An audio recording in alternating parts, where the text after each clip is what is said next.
అదే RK beach అని అందరం అనేస్తుంటాం. ఆర్కే బీచ్కి ఆ పేరు ఎట్లాగా?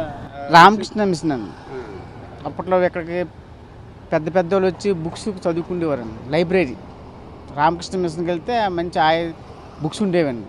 ఆ బుక్స్ చదువుకొని గంట 2 గంటలు కూర్చొని ప్రార్థన చేసుకుని వెళ్ళేవారు. ఆర్కే బీచ్ అండి, రామకృష్ణ బీచ్. ఫస్ట్లో ఏంటంటే పామ్ బీచ్ ఉమ్, అవే ఫేమస్ అండి. ఉమ్, అలా కోస్టల్ బ్యాటరీ అనేవారు.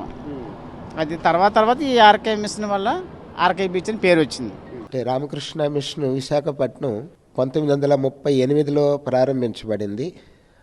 ఆనాడు ఇక్కడ ఉన్నటువంటి వాతావరణం ఉండేది కాదు.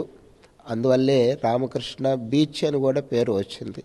ఇప్పుడు ఉండేటువంటి ఇన్ఫ్రాస్ట్రక్చర్ ఆ రోజుల్లో ఏది ఉండింది లేదు, అంతా తర్వాత వచ్చినటువంటివే. రామకృష్ణ మిషన్ సేవా కార్యక్రమాలు హెడ్ క్వార్టర్సు బేలూరు మఠం, వెస్ట్ బెంగాల్ హౌరా డిస్టిక్లో ఉంది.